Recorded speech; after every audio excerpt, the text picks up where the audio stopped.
Hi అండి, నేను కంచర్ల ప్రవల్లిక. ఈరోజు నేను కామన్గా అందరికీ ఉండే ప్రాబ్లం గురించి మాట్లాడబోతున్నాను. అది నేను ఫేస్ చేసేదైనా, మీరు ఫేస్ చేసేదైనా. అదేంటి అని ఆలోచిస్తున్నారా? అదేనండి, ఫోన్ స్క్రోలింగ్.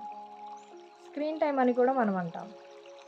పిల్లలు స్కూల్ అయిపోయిన తర్వాత ఇంటికి వచ్చి చేసేది ఫోన్ చూడటం. ఆడవాళ్ళం పనులతో బిజీగా ఉండి కొద్దిసేపు దొరికినా ఫోన్ చూడటం. పెద్దవారు ఒంటరితనంతో ఆలోచనలతో వీలైతే వాళ్ళు కూడా ఫోన్ చూడటం.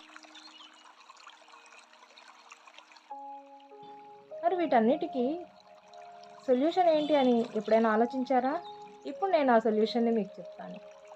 ఏం లేదండి, ఆర్ట్. ఏంటి ప్రతిసారి ఆర్ట్ అంటుంది? ఆర్ట్ ఎలా పనికొస్తుంది? ఫోన్ స్క్రోల్ చేయకుండా ఎలా ఆర్ట్ పనికొస్తుంది అనుకుంటున్నారా? ఫోన్ స్క్రోల్ చేస్తే వచ్చేది హెల్త్ ఇష్యూస్ తప్ప ఏమీ లేదు. మనం సాధించింది ఏమీ లేదు. అదే ఆర్ట్ అంటే కలర్స్తోనే ముడిపడి ఉంటుంది. ఆ కలర్స్ని ఒక వైట్ పేపర్ మీద ఇంతకుముందు చెప్పినట్లే ఒక రూపం అవసరం లేదు, పర్ఫెక్ట్గా ఉన్నది ఉన్నట్టు డ్రా చేయని అవసరం లేదు. ఆ కలర్స్ని అలా ఆ పేపర్ మీద పెడితే వచ్చే దాని అవుట్పుట్ చూస్తే కలిగే ప్రశాంతత మనల్ని ఎంతో ఉత్సాహపరుస్తుంది. అంతెందుకు, ఇంద్రధనస్సుని చూసినప్పుడు అన్ని రంగులతో కలిసి ఉంటే దాన్ని చూసినప్పుడు మనం ఎంత ఆనందంగా ఫీల్ అవుతాం.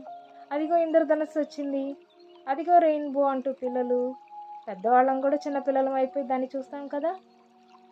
ఇప్పుడు ఆర్ట్ డ్రా చేసేటప్పుడు పిల్లల ముఖాల్లో వాళ్ళు మాటల్లో చెప్పలేనిది కలర్స్తో భావాలని వ్యక్తపరుస్తుంటారు.